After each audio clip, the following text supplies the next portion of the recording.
ఓం నమః శివాయ. హిమవంతుడు తన భార్యతో కలిసి శివుడికి సాష్టాంగ నమస్కారం చేసి పువ్వులు, చందనం మొదలైనవి సమర్పించి చేతులు జోడించి నిలబడ్డాడు. శివుడు కళ్ళు తెరిచి చూసి, హిమవంత, నువ్వు చాలా పవిత్రుడివి. అందుచేతనే నీకు చెందిన ఈ కైలాస శిఖరంలో తపస్సు చేసుకుంటున్నాను అన్నాడు. మహాత్మా, నువ్విక్కడ తపస్సు చేసుకోవడం నా అదృష్టం. ఇక్కడ తపస్సు చేసుకుంటున్న నీకు ఎలాంటి ఆటంకము కలగకుండా నేను చూస్తూనే ఉన్నాను అన్నాడు హిమవంతుడు. శివుడు సంతోషించి హిమవంతుని ఏదైనా వరం కోరుకోమన్నాడు. నా కుమార్తె పార్వతి నీకు సేవలు చేయడానికి ఉత్సాహపడుతుంది. ఆమె అలా చేయడానికి అనుమతించు అన్నాడు హిమవంతుడు. తపస్సు చేసుకునే వారికి ఆడవాళ్ల సేవలు తగవు. కావాలంటే నువ్వు వచ్చి సేవలు చేసి వెళ్తూ ఉండు అన్నాడు శివుడు. నా కుమార్తె కన్య మహాదేవి వరం వల్ల పుట్టింది. నీలాంటి కోరికలు లేనివాడికి ఆమె వల్ల తపస్సు చెడ్డం ఎలా కలుగుతుంది? నా కోరికను మన్నించి నా కుమార్తె సేవలు స్వీకరించు అన్నాడు హిమవంతుడు. శివుడు సరే అన్నాడు. సతీదేవి చనిపోయాక శివుడు కైలాస పర్వతానికి వచ్చి తపస్సు ప్రారంభించిన తర్వాత ఒకసారి శివుడు తపస్సు యొక్క వేడికి ఆయన నుదుటి నుంచి ఒక చెమట బిందువు భూమి మీద పడింది. అప్పుడు ఆ బిందువు నుంచి ఒక కొడుకు పుట్టాడు. అతను చాలా పొడవాటి చేతులు, ఎర్రని శరీరం, లావైన శరీరం కలవాడు. భూదేవి ఆ కొడుకుని ఎత్తుకొని శివుడి దగ్గరికి తెచ్చి చూపించింది. శివుడు భూదేవిని చూసి, నువ్వు అదృష్టవంతురాలివి. నా చెమట నుంచి పుట్టిన ఈ కుమారుడు భౌముడు అనే పేరుతో నీకు కీర్తిని తెస్తాడు అన్నాడు. భౌముడు పెరిగి పెద్దవాడై కాశీపట్టణం చేరి అక్కడ శివుడు గురించి చాలా గొప్ప తపస్సు చేశాడు. శివుడు కనిపించి భౌముడికి గ్రహమండలంలో స్థానం కల్పించాడు. ఆ భౌముడికే కుజుడు, అంగారకుడు అని కూడా పేర్లు వచ్చాయి. శివుడు తపస్సు చేసుకునే కాలంలోనే గంగ భూమి మీదకి దిగి వచ్చింది.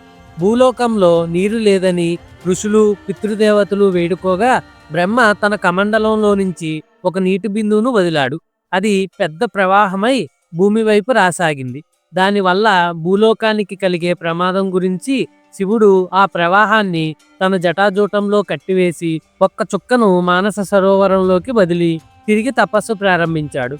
ఈ విషయం ఇలా ఉండగా దక్షుడు కుమార్తెల్లో ఒకతే కశ్యపుడి రెండో భార్య అయిన దితి హిరణ్యకశిపుణ్ణి, హిరణ్యాక్షుణ్ణి కన్నది. వాళ్ళు చాలా బలవంతులు, క్రూరులు అయ్యి లోకాలన్నింటినీ బాధ పెట్టడం, విష్ణువు వరాహ నరసింహ రూపాలు ఎత్తి వారిని చంపడం జరిగింది. కొడుకులను కోల్పోయిన బాధతో కుమిలిపోయే దితి కశ్యపుడి దయతో మళ్లీ గర్భం ధరించింది. తనకు మరొక బలమైన శత్రువు పుట్టబోతాడని భయపడి ఇంద్రుడు ఆమె గర్భంలోనే పిండాన్ని తన వజ్రాయుధంతో ముక్కముక్కలుగా నరికాడు. అయితే కశ్యపుడి దయ వల్ల పిండఖండాలు చనిపోక దితి కడుపున మరుత్తులుగా పుట్టి ఇంద్రుణ్ణి సేవించడానికి వెళ్ళిపోయారు.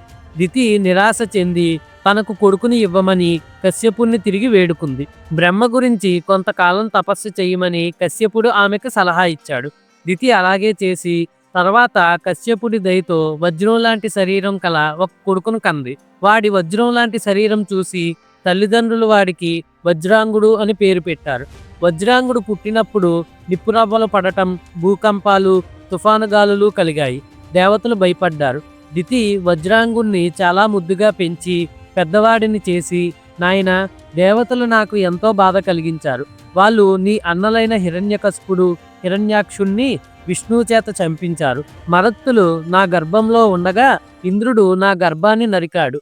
నువ్వు దేవతల మీద యుద్ధం చేసి నా పగ తీర్చు అంది. తల్లి ఇలా అన్న తర్వాత వజ్రాంగుడు రాక్షస సైన్యాలను ఏర్పరిచి యుద్ధబేరీలు మోగించి దేవేంద్రుడి పట్టణాన్ని ముట్టడించి దేవతలను చావగొట్టి దేవేంద్రుణ్ణి బందీగా చేసుకుని స్వర్గాన్ని స్వాధీనం చేసుకున్నాడు. ఈ వార్త విని దితి చాలా సంతోషించింది. దేవతలు బ్రహ్మ దగ్గరకు వెళ్ళి తమ ఓటమి గురించి చెప్పుకున్నారు. బ్రహ్మ అంతా విని కశ్యపుడితో సహా వజ్రాంగుడి దగ్గరికి వెళ్ళి అతడికి మంచి మాటలు చెప్పి ఇంద్రుణ్ణి విడిచిపెట్టమని, స్వర్గాన్ని దేవతలకు తిరిగి ఇవ్వమని మంచి సలహా ఇచ్చాడు. నేను రాజ్యం కోసము, ధనం కోసము దేవతలతో యుద్ధం చేయలేదు. ఈ దేవేంద్రుడు చెడ్డవాడు. వీడు నా తల్లి మనసును బాధ పెట్టాడు. ఆమె గర్భాన్ని ముక్కలుగా కోశాడు. వీడు విడిచిపెట్టదగినవాడు కాదు. అయినా మీరు చెప్పారు కాబట్టి విడిచిపెడుతున్నాను. వీడు నా తల్లిని బాధ పెట్టకపోతే నా వల్ల బాధపడి ఉండడు అన్నాడు వజ్రాంగుడు. ఈ మాటకు బ్రహ్మ ఎంతో సంతోషించి వజ్రాంగుణ్ణి వరం కోరుకోమన్నాడు. నాకు గొప్ప జ్ఞానం, ప్రాణుల మీద దయ తప్ప ఇంకేమీ అక్కర్లేదు. అవి రెండూ నాకు అనుగ్రహించండి అన్నాడు వజ్రాంగుడు. బ్రహ్మ మరింతగా సంతోషించి వారాంగి అనే అందమైన కన్యను వజ్రాంగుడికి భార్యగా ఇచ్చి పెళ్లి చేసి కశ్యపుడు మొదలైన వారితో సహా వెళ్ళిపోయాడు. వజ్రాంగుడు శివభక్తుడై మంచి స్వభావం కలవాడై తన పట్టణానికి తిరిగి వచ్చి శివుణ్ణి పూజిస్తూ జీవించడం మొదలుపెట్టాడు. కొంతకాలం గడిచింది. తన భార్య చేసే సేవలకు సంతోషించి వజ్రాంగుడు వారంగితో నీకేం వరం కావాలో కోరుకో అన్నాడు.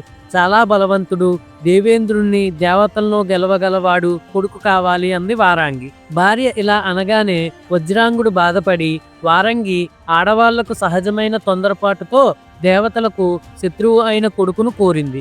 అలాంటి వాడిని విష్ణువు ఎంతో కాలం బతకనివ్వడు. అయితే వజ్రాంగుడికి మాట తప్పడం ఇష్టం లేదు. అందుచేత అతను బ్రహ్మ గురించి చాలా కాలం చాలా గొప్ప తపస్సు చేశాడు. బ్రహ్మ కనిపించి నీ తపస్సు మెచ్చాను, ఏ వరం కావాలో కోరుకో అని వజ్రాంగుడితో అన్నాడు. మహాత్మా, నా భార్య దేవతలను గెలవగల కొడుకును కోరుతుంది. ఆమెకు అలాంటి కొడుకు కలిగేలా వరం ఇవ్వు అన్నాడు వజ్రాంగుడు. అతను కోరిన వరం ఇచ్చి బ్రహ్మ మాయమైపోయాడు. వజ్రాంగుడు ఇంటికి తిరిగి వచ్చి భార్యతో ఆమె కోరిక తీరిపోతుందని చెప్పాడు. తర్వాత ఏం జరిగిందో వచ్చే సోమవారం తెలుసుకుందాం. Stay tuned.